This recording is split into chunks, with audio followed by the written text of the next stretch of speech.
Salam. Bugün mən Nizami Gəncəvinin Azərbaycan ədəbiyyatında tutduğu böyük mövqe haqqında qısaca məlumat vermək istəyirəm. Məlumdur ki, Nizamiyə qədər Azərbaycan ədəbiyyatının həm yazılı, həm də şifahi qolları inkişaf eləmişdir. Qədim türk dastanları, Ozan Qopuz ənənələri 12-ci əsrdə də davam eləyirdi. Eyni zamanda Nizamiyə qədər həm ərəb dilində, həm də fars dilində yazan şairlərimiz var idi ki, onlardan biri də Eləməz Gəncədən olan Əbdüllah Gəncəvi idi ki, o gedib Şirvanşahlar sarayında yaşamış, yaratmış və sarayda Əbdüllah Məliküşşara vəzifəsinə də yüksəlmişdi. Ancaq Nizamiyə qədərki ədəbiyyatın şübhəsiz ki, ən böyük nümayəndəsi Xaqani Şirvanıdır. İstər Qətran Təbrizinin, istərsə də Xaqani Şirvanının divanları var idi və xalq arasında məşhur idi.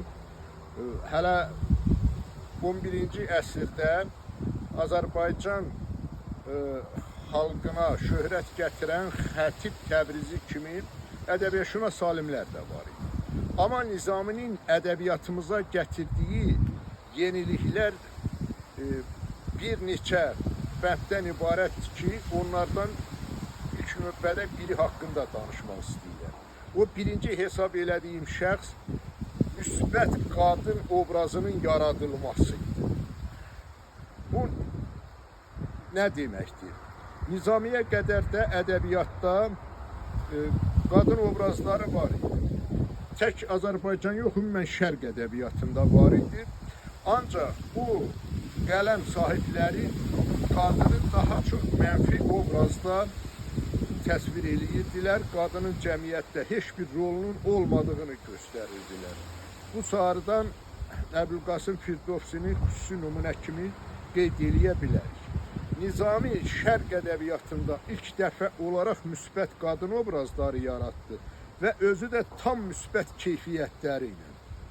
Bunların hamısı haqqında danışmasaq da, Şirin və Nüşabə haqqında qısaca qeydləri eləməyi lazım bilirəm.